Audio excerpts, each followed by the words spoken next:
Welcome to a very special library, the King's Library here in the Royal Palace in Stockholm, Sweden. It is special because of the stunning surroundings, the thousands of rare books, and of course the palpable sense of history. But it's also special today because of the 7 people sitting at that round table behind me. 7 of the finest minds in the world, all Nobel Laureates in the fields of physics, chemistry, economics, and literature. They've received the highest accolade possible in their particular field, but they also have a lot of views about all the subjects that concern all of us. Gentlemen, welcome to the King's Library, and first of all, congratulations for your prizes. Thank you. Now, we all know that it takes a lot of brains to win a Nobel Prize, but what about passion? Peter, does it take passion? Peter Diamond. Oh, yes. Curiosity about how the economy works has me jumping from topic to topic over the years. But usually I stick with a topic for a decade or so and then looking for the chance to have fresh ideas on a fresh topic. But your particular topic is a vocation for you? How would you describe it? It's my job, it's my hobby, it's what my family doesn't get to see quite as much of me as they might like because of. Andre Geim, how do you feel? Passion? Fun? Really, frankly speaking, it's... oh, don't sound so... No, it's once in a few months there is a moment of happiness when you find something. Otherwise, it's a very hard job. It's running a marathon for the whole life, essentially. And but those moments of happiness keep you, for the rest of your life, continue running. And having run the marathon obviously is worth it now that you've won the Nobel Prize. You never think about winning a Nobel Prize. If you think about winning Nobel Prize, obviously you need a shrink, I believe. Yes. Dale Mortensen, did you ever think you would win this prize? No. You weren't waiting by the phone at the beginning of October? It's not something you think about. Well, at this stage, there's enough scuttlebutt among your colleagues about the possibilities that, of course, you think about it.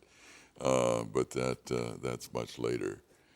What about you, Christopher Pissarides? I was in bed recovering from a very bad cold when the phone arrived. No, you don't sit expecting it. But of course, one of the many things that the internet has changed is that if you Google something, say I wanted to read something of Peter, something of Dale's, I would Google their names, and then you might get a site saying, Dale Mortensen and Christopher Pissarides and Peter Diamond must win the Nobel Prize next time. Oh, come on, there are Nobel predictions, and okay, I don't know, at least for us, we were in those lists for the last 2 years. Well, so it was somewhere in the 2, 3. That's what I'm saying. That's what I'm saying. You don't think about it, but you do see it. And people bet on it. You know, there are odds. Did people bet on you, Professor Negishi? I believe so. They did?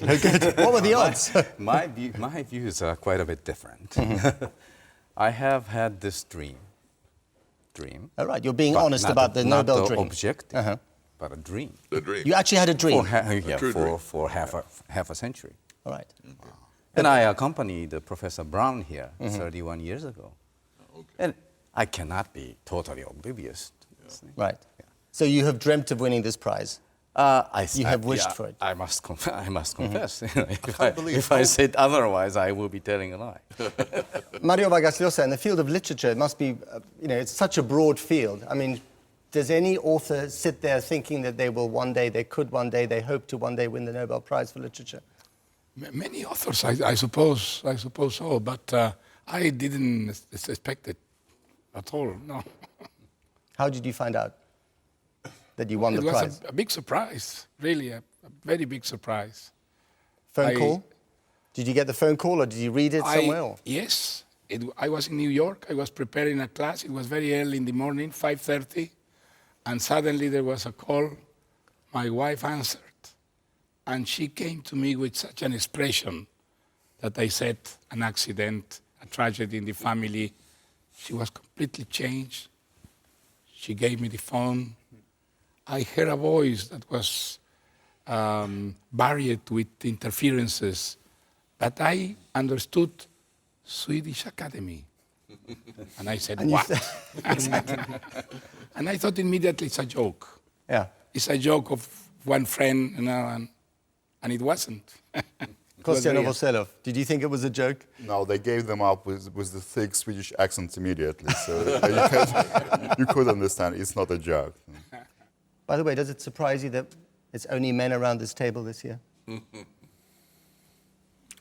That's an interesting question, but I have no explanation for Doesn't it. surprise us because it's been fairly common Yeah, it's fairly common. with the Nobel Prizes. But There are very this few women particular winning, year but, is the first in some time, I think. With Last year it was 5, I think. there were Yeah. large number last year. We're talking about small numbers You were and talking- probabilities. You've got to expect various things to come out. Okay, Sure. let's talk a little bit specifically about some of the areas here of expertise. Now, what you discovered were the properties, the extraordinary properties of something called graphene, right? Now, can you just tell us, just very briefly sum up what graphene can do? Because from what I've read, it is quite an exceptional material. That's correct. If you think about a material from your dream, what would be the most conductive, the thinnest possible, the strongest possible, the most impermeable, then somehow everything can be attributed to graphene. It's almost unbelievable, but that's true. Andrei Geim, before you won the Nobel Prize, you won something called the Ig Nobel Prize for I'm levitating a frog. Very proud of that. Yes, now tell us about the levitation of a frog. Why did you do that to the poor frog? It's an educational experiment. You know, it's like a play of chess. In order to understand the joke, you need to have a background. And let me skip the background. But there is a phenomenon called diamagnetism. Okay, people knew this phenomenon for 200 What's the years. phenomenon called again? Diamagnetism. Right. Okay, so every one of us is a little bit magnetic. Actually, it's repulsive, actually, rather than attractive magnetism. And in this case, phenomena considered to be so feeble that doesn't cause anything. In normal magnetic fields, it's phenomena is enough to compensate gravity. So I wanted to emphasize this phenomena, try different objects, and the frog attracted attention with a wow effect, if you wish. Right. Yeah. And you made it levitate. It wasn't just naturally hopping somewhere. It's real levitation. You have to see everything levitates. If we manage to squeeze you inside the magnet, you would also levitate. That would be tough. It would require a very big magnet, I'm afraid. Okay, steady on. Kostya Novoselov, do you tell us a little bit about the practical applications of graphene? What could it be used for? Well, at the moment, you take those fantastic properties of graphene is the most conductive and the thinnest possible material, so you can use it for photonic applications like liquid crystal displays and touch screens. For instance, it is also probably electrons move there extremely fast, so you can use it for very fast transistors. But what I really want to see from this material is that all the combination of those properties would be used, and people would invent some new applications specifically for Well, graphene. give us some practical examples. Well, like, I don't know, let's an even say- flatter, say, flat-screen well, television, for instance. If I would know it, I would patent it immediately. But say they're talking about flexible electronics, like a newspaper which you can fold and then just put it in your pocket and unfold and have some electronic news on it. But imagine you can also have stretchable I have an electronics. iPad. That would be better. So you have stretchable electronics. You just stretch it a little bit, and the news changes immediately. Look, the Nobel Prize was not given for the application. You have to wait for application. No, but- for but- this. It But do you wasn't- think of we the are allowed to application, dream, right? but is it about pure science for you, or do you think of the application of the science while you're conducting the science? For us, at least for me, it's about the joy and the fun when we do the science. I never thought about getting a Nobel Prize. And talking of joy and fun, you used Scotch tape, sticky back plastic, in order to extract graphene. Is that right, or does that sound too simplistic? It is, no, that's exactly correct. And I should tell you that probably 90% of people who do this kind of research across the world, and it's thousands of people now, they still use this Scotch tape method. It proved extremely helpful. This will give a wrong impression. The Scotch tape is a legend how it started. In fact, it requires the facilities, and without proper funding and state-of-the-art facilities, we wouldn't be here. So, Okay. So it's not just not anyone, any school child with Scotch tape could discover what you discovered. You could with the benefit of hindsight, you can do something with that, but in fact, it requires facilities and so on. You discovered something that has incredibly complex and extraordinary qualities with a potentially quite simple method. Is this the philosopher's stone? For me, yes, this is how I call this material. Sometimes it's philosopher's stone. Whatever property you try to address, it brings sheer magic, and in a sense, okay, you're asking where it would go. Okay, for me, the dream is that graphene-like polymer molecules, which were at the beginning of last century, no one knew what to do with those, and then, you know, you can't live without plastic. So hopefully the same happens with graphene, but we'll have to live for another decade to see the full realization of this material. I hope that graphene is the philosopher's stone only for the next 5 years until we find something new, something even more interesting. Okay, well, let's move to economics, the other side of the table. We have a trio of economists here, and you have, the three of you, had a model of economics named after you, the DMP model, after your initials. When you have something like what we've just lived through in the last few years, where you have the herd factor, you have the emotions of greed and fear playing such a prominent role, such an irrational role in the markets. Christopher Pissarides, how do economists respond to that? I mean, how do you deal with those sort of irrational human emotions? Well, it's true that the models we had, and we're still having, didn't contain some elements that you might need now to analyze the new financial crisis and the new type of problem that we have. But good models adapt. And our model, I believe, is adaptable. Well, it's adaptable, it's adapting, I think, rather than adapted.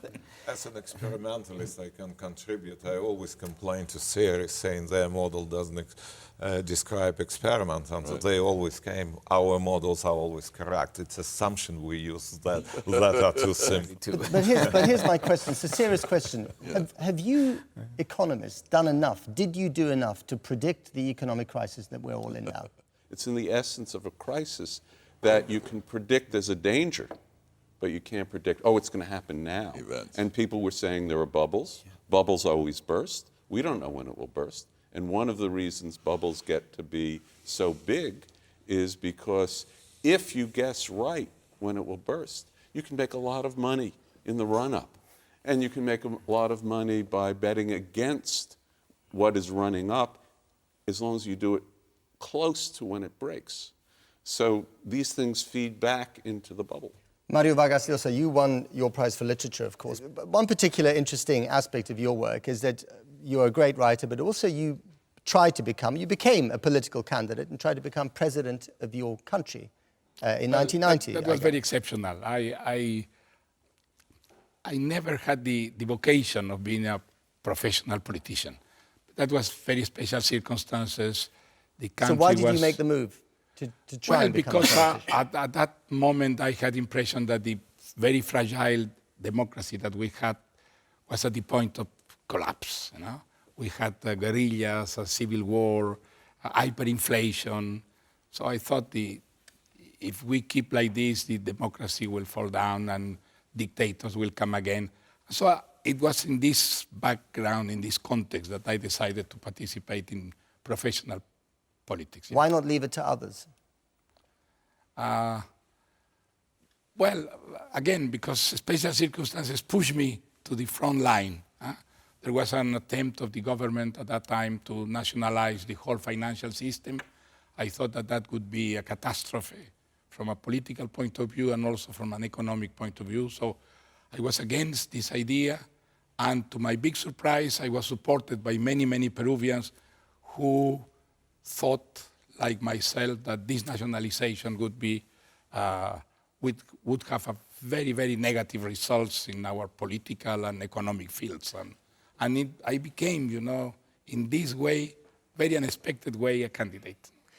What are the perils for a writer going into politics? I think for a writer, professional politics is the disappearance of freedom, total disappearance of freedom. And the way in which you use language, for example, in politics and in literature, are absolutely the antipodes. Language for a politician is just an instrument, a tool. For a writer, is a goal in itself. It's something so precious, the language. And you put it rather nicely, didn't you? You said, as a writer, I lie. As a politician, I couldn't lie. Well, and that's why I failed. No. Well, if you are saying that politicians never lie, you are very naive. They do it. But, you know, the lives of literature are very honest because nobody expects that a novel says the truth. No. Novel is a fiction, and through this lie, which fiction is, you show truths that cannot be expressed in other way, you know. That is the great originality of literature. I want to turn to someone else who's very much like you. He's an academic. He taught at Columbia University. He's a writer, currently languishing in a jail in China, Liu Xiaobo. Mm-hmm. Who got the Nobel Prize for Peace. Professor Negishi, what do you think of the fact that one of your fellow laureates, while we're all here in the comfort of this library, is sitting in a jail cell in China? Well, of course, I feel very sorry for him. And this is a case where politics is cutting into, the land of freedom. Just out of interest, how many here, because this is a huge diplomatic issue. I mean, there are 18 countries that have boycotted the ceremony in Oslo. His own wife is under house arrest.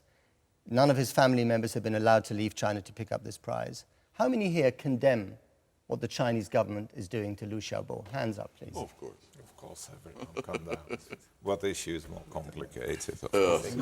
Okay, so, but not everyone agrees with the Nobel Peace Prize being given to a country like China. I mean, I think you've said that this is a patronizing act. Yeah, look, people who give this Nobel Prize, they are retired Norwegian politicians. They spent all their career in a safe environment in an oil-rich northern country. And they try to extend their view of the world, how world should work, how democracy works on another countries, and it's very, very patronizing.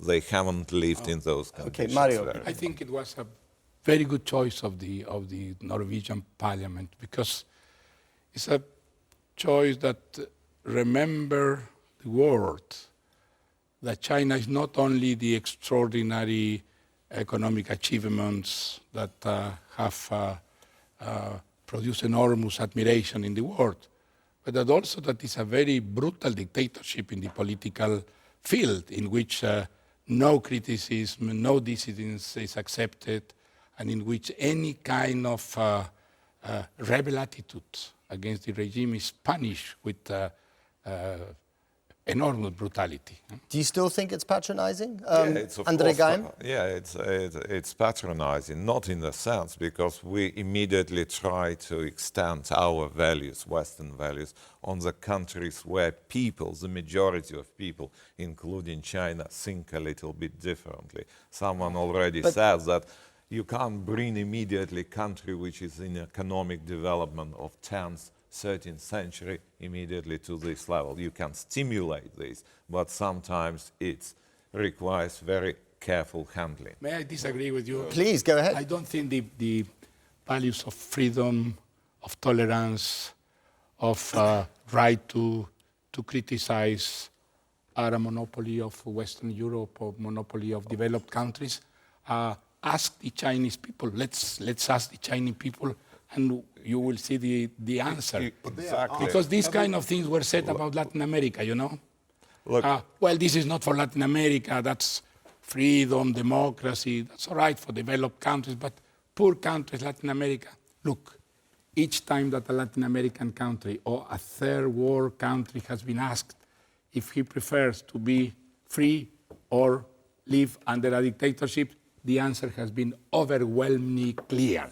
If you ask people, such simple if they can questions, choose, yes. they But choose sometimes freedom. the simple They questions don't are the choose right questions, are they dictatorship. not? What is the dictatorship? I mean, it's not that that people are being constantly killed. It's not. It's a way how to run a large country. We simply do not have a. But here's a very president, an simple fact. A experience. man has been jailed for 11 years and described as a common criminal That's for, another for story. an opinion that he expressed. That's Is that right or absolutely- wrong? It's a very simple question. It's a very simple question. He should be out of jail. There is no question of this. Another question whether it's like to bring this question to the political agenda. I have many Chinese colleagues, and they believe that the slow way to Western democracy, to the way of the values, how it's better. They're really afraid that if they go the Russian way, immediately from autocracy to democracy, the country will economically What about the demolish. Eastern European countries? They have gone from dictatorship to democracy quite successfully. Poland, Hungary. You haven't lived in Russia. It Look was, at those. yeah, I'm afraid to say. No one of us would like to have a revolution for better in our country. We would like to have a gradual transition, and this Whether is or not it is, what American Western nations are enjoying is ideal. I don't think so, but it has taken several hundred years, centuries, and then we just have to allow a little, perhaps a little shorter, but considerable amount of time for the other countries to develop. Okay, Professor Negishi, your particular area of expertise, which is a very complex one for me to get my head around. Yes, exactly. Three of us. I know. There are Whether three. or not I exactly. can. I know, exactly. Yes. But you're also and perhaps in the unique position of having not just one chemical reaction, but 4 chemical reactions named after you. Is that right? Maybe around. Those pretty- are that- nebulous yeah, yeah. things. Well, that's something to take to the bank, isn't it? So as far as I can understand, what you found out was that there are organic compounds that through certain reactions lead to practical applications in medicine. So give me a practical example of that. Our goal is to be able to synthesize any organic compound. So it's very difficult to, for me to pick out this and that. But I just repeat what many people have said, from medicines to display materials and in between. You're dealing with the very basic building blocks of just about everything around us. Yeah, this concept is so simple. In other words, here we have R1 organic group and R2 organic group bonded with a single bond. And then we make R1M here. That means R1 is negative. R2X here, that means R2 is positive. And now we bang, we bring them together, then plus minus attract, and then we form a bond. But it's easy to say, it doesn't happen very frequently. But now you throw in what we call a D-block transition metal, and it turned out that the palladium is one of the best, nickel and the copper and others are also included. Then miraculous thing happened. They couple. Can you make? So that, yeah. Can you turn this chemistry into the alchemy of profit? Can you make money out of it? I hope so. Because You? Yeah, no, I am a humble individual. I'm always interested in earning 50% more. All right, well, that's good. That's excellent. Yes, you've lived in America for a long time. Very good. Over to the physicists, Andrei Geim and Konstantin Novoselov. Graphene, I mean, as we just discussed earlier, is this wonderful substance. I mean, surely you can make a bit of money out of graphene, can't you? Have you made a bit of money out of graphene? Let me rephrase that. Have you made a large amount of money out of graphene? No, okay, that's the biggest prize we won, and I don't think we will win anymore. Okay, so let me tell you a story, okay? Probably everyone would like to listen. Okay, when we submitted this paper to Science, we at the same time tried to patent this one, and it was with lawyers and so on. And It's very involving procedure and requires time, money, and support of all those patents. So at one of the conferences, I went to a guy who represented a very big multinational company, the biggest name you can imagine. Let me avoid naming this company. And I told him, okay, we have this patent. Would you be interested, support, cover it, etc.? I'm not interested in money. Give me just a tiny fraction of royalties at the end. I will be happy. Would you be interested in doing that? And he said, we know about graphene. We're interested in this material, but we don't think that this material will come to the market within 10 years. But if on the year 11, we'll find out that this material is as promising as it is, I'll put 100 lawyers. Each of them will write 100 patents a day. And you will spend all your life and all GDP of your little island. Meaning Britain. Meaning Britain, to sue us. Right. So the cutthroat world of yeah, but on the other hand, it tells you something. This is how the world works. You just economists. What advice would you have for Andrei Geim here, who's trying to make a buck out of graphene? If they know how to make money, they will do it. Come across a terrible company here threatening him with libel suits. As his advisors, I think, as for a share of that GDP that You want he's going exactly. to Well, make. we can have that discussion later on. But all we would be doing is working with the lawyers that you hired to defend you. From the other side, probably. Maybe from the other side. The Konstantin Novoselov, what do you? I mean, you're 36 years old, right? Too young to retire. Too young. I'm not thinking about retirement, and definitely our government doesn't think that we are ready to retire. Oh, all the pressure of him. He has enough time to win the second Nobel Prize. Well, just let's stop saying Nobel and let's continue. Yeah, Okay. quite a few people. See, we're all too cheerful now. I want to bring the mood down again a little bit by cast your eyes outside, not just at the snow and the icy temperatures, but the icy political mood. This is one for the economists. The icy political mood in Europe today about the Eurozone. Dale Mortensen. Well, there are some countries that are happy they're not in the Eurozone at the moment, Sweden being one, Britain. Poland being another, Britain. But this is so complicated that no economist has the Okay, answer. but Christopher Pissarides, isn't the point that it is economically fiendishly complicated, but there are politically also complicated, but also increasingly emotional. There's a lot of finger pointing going on within the European Union. Ever since its inception, the euro, and especially the British press actually, and maybe even including the BBC, were always condemning the euro, saying it's doomed, it's going to do this, it's going to do that. You know, the euro was introduced to be more or less on parity with the dollar, and it depreciated initially, and people thought, oh, that's it, you know, this is bringing the collapse of the euro. Now the euro is 50% worth more than the dollar. Is anyone saying the dollar will collapse because it's losing value? You know, so the euro is going to adapt because there is a commitment in Europe to make it adapt.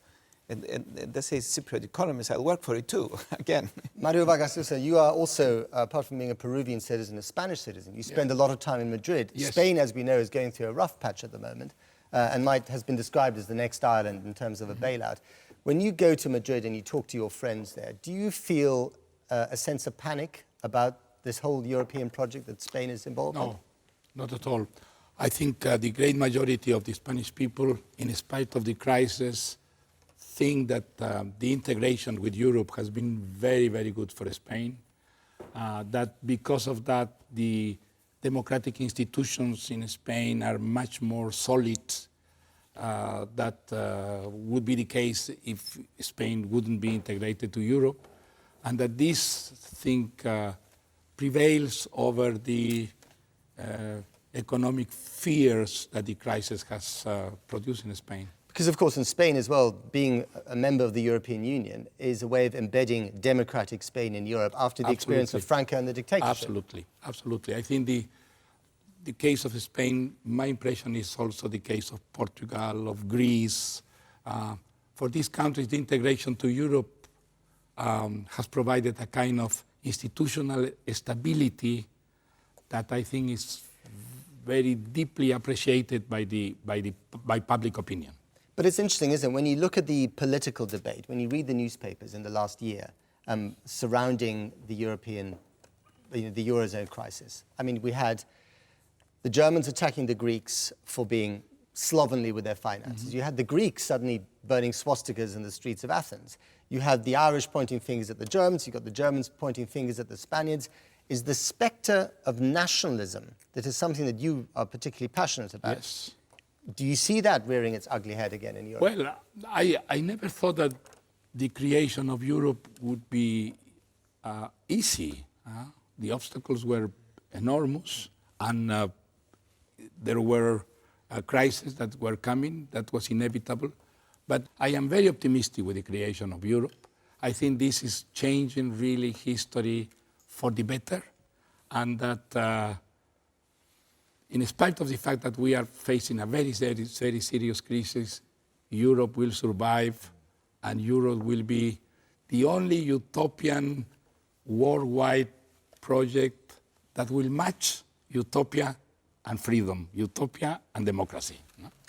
Just one of the interesting things that crops up when we're looking around the table, that especially talking about nationalism and being rooted in a particular place, that all of you are quite nomadic. I mean, Professor Negishi, you are Japanese, but you've lived in America for how many years now?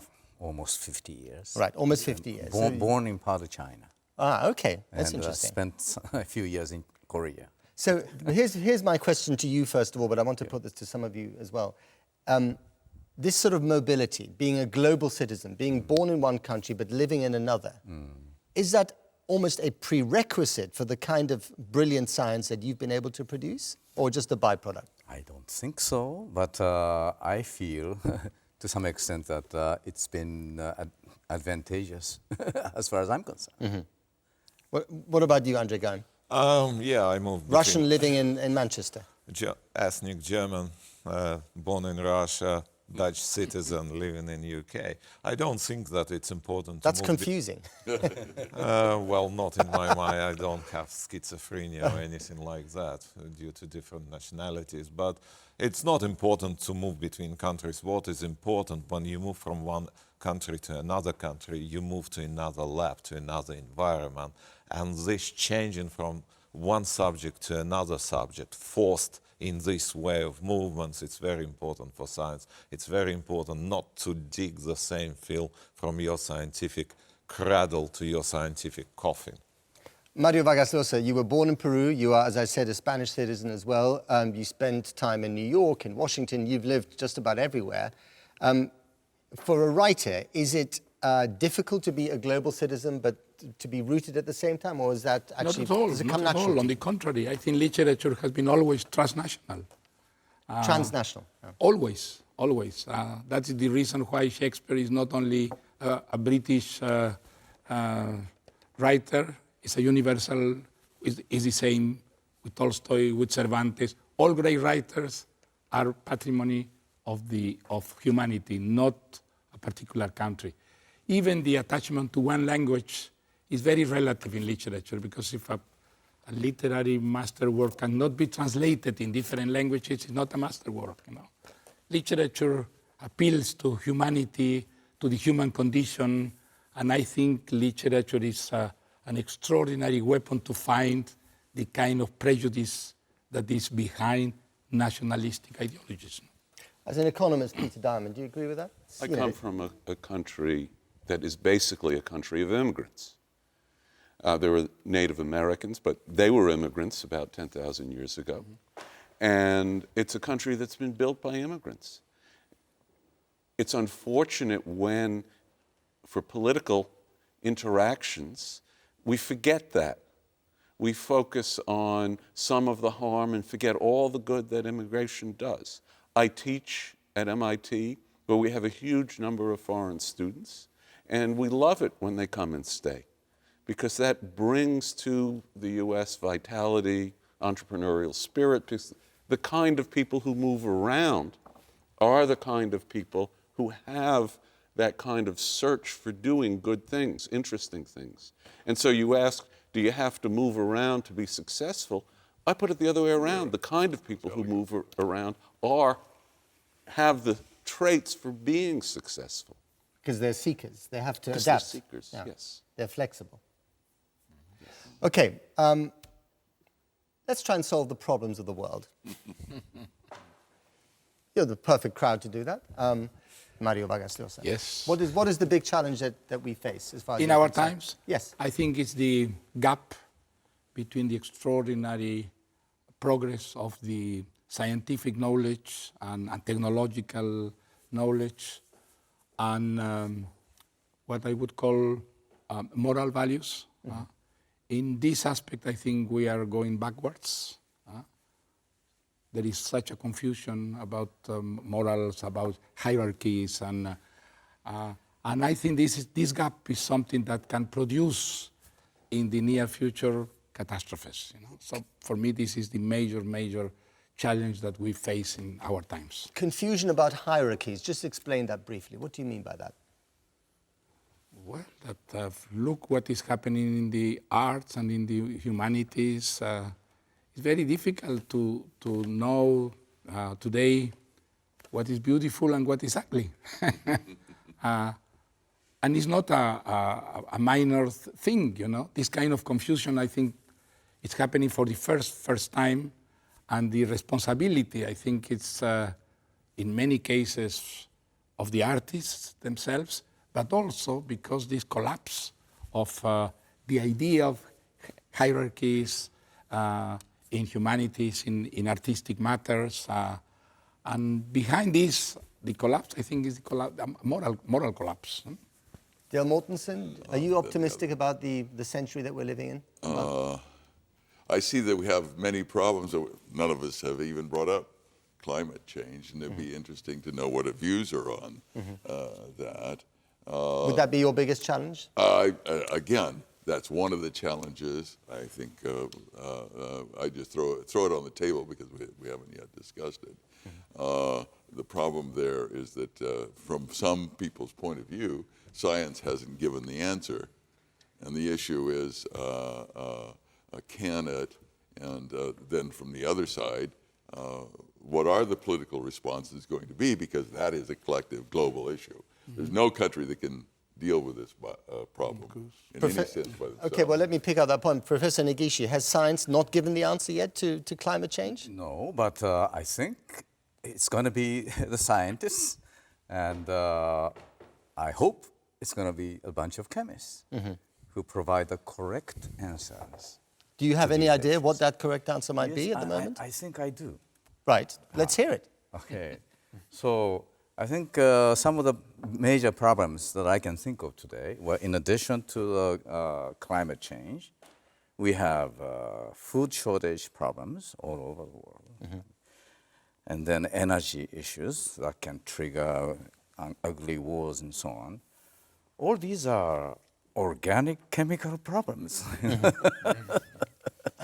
what are the answers to these organic chemical problems? Yeah, central to all these things is the carbon dioxide, as we all know.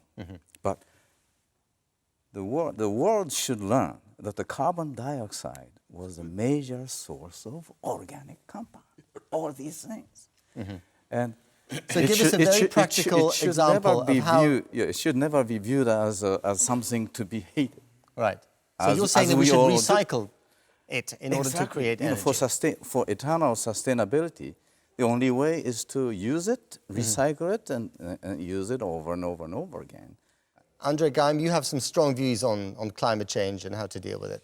Well, not only on the climate change, okay, I'm more pessimistic than my colleagues here about, okay, the future, okay.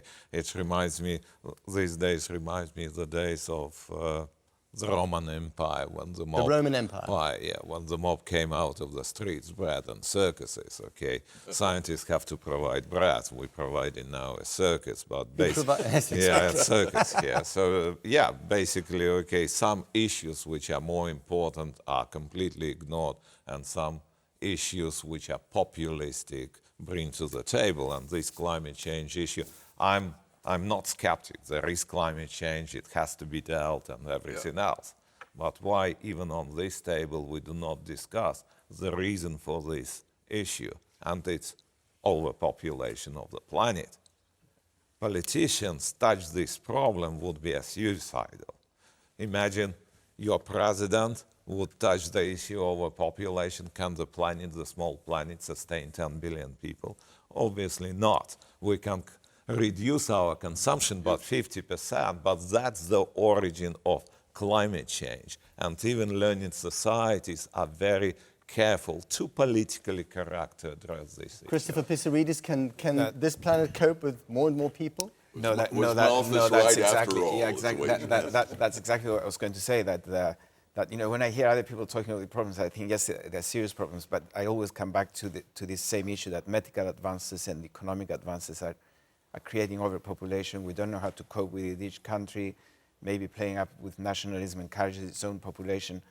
And we have to provide food, energy. There is going to be a much smaller fraction of the population working to support the older people, because despite the medical advances, we are not going to be very healthy and very physically able to work in old age. We haven't been able to solve that problem. We solved the problem of longevity, but not muscle strength to continue working.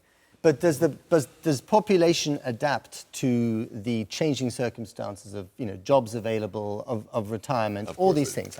Peter Diamond, very briefly. First of all, economic growth, when it's spread throughout the population, affects attitudes.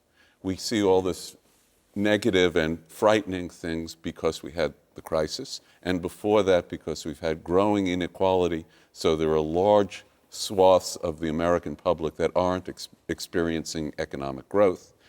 And when you don't have economic growth, then it becomes much more of a political problem of how to address things. Things cost, and how can you spread costs? Well, if there's economic growth, so you grow a little slower, it feels easier.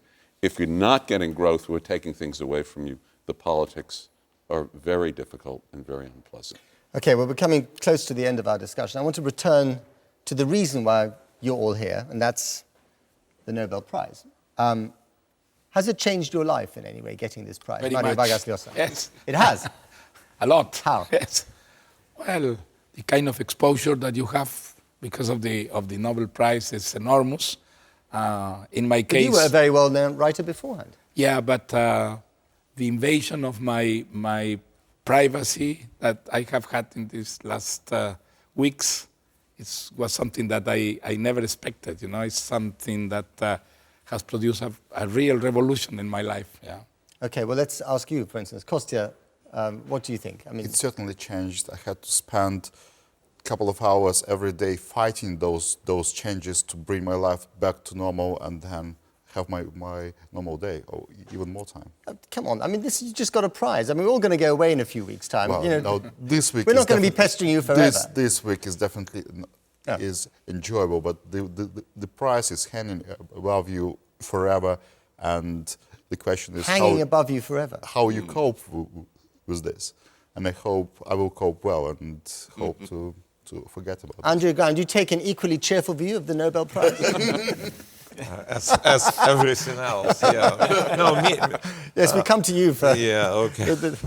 less optimistic opinion. Yeah, media is a minor distraction actually for me. Yeah, so. Oh, that's good to hear. I feel rather reassured by that. I experience a lot of media after the flying frog, so I can cope with that this flying one. frog but, again. Yes. But the problem is that. Some obligations are put on you. You are considered to be an oracle in every walk of life, and I can handle that. But there are issues where you feel responsible, you can't contribute, and that takes a lot of time.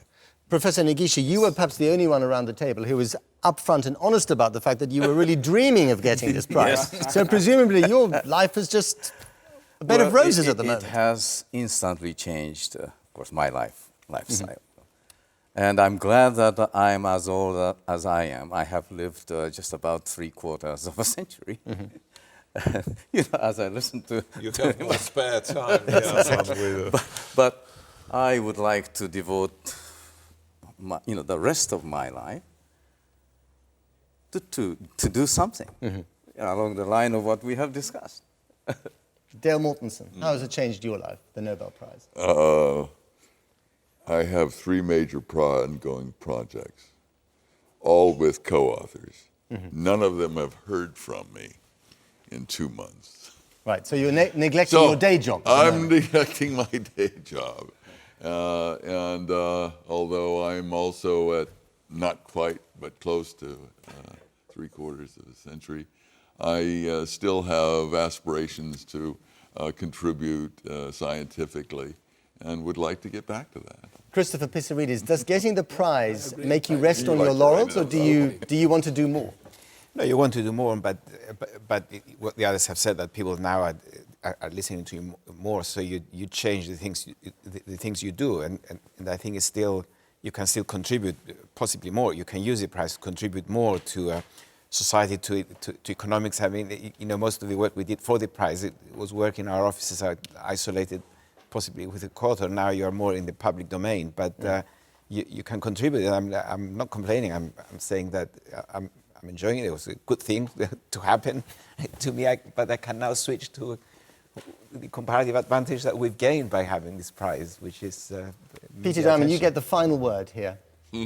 You're not complaining either, I presume. Complaining, no. But the fall is different from everything that will come afterwards. This was all-consuming, preparing for coming here.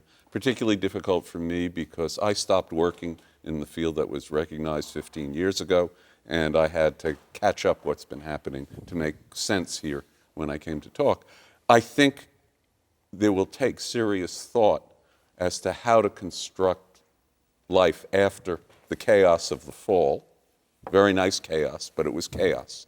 And I haven't thought, okay, how am I going to do different things in the future? Part of that would get settled if the Senate were to confirm me to become a governor of the Fed. Then, at least for the next 3 years, I would know how I'd be very busy all the time. Job, have you? Yes. Yes, I would love that job. Okay. All right. Well, you heard it here. Gentlemen, thank you very much indeed. It's been a fascinating discussion. I think you have agreed on quite a few issues, disagreed on a few others, which always shakes things up a little bit. Thank you very much for joining us here. Well, we've come to the end of this year's Nobel Minds debate here in the wonderful King's Library of the Royal Palace in Stockholm. I've certainly learnt a lot. I hope you have too. Thank you very much for joining us. Goodbye.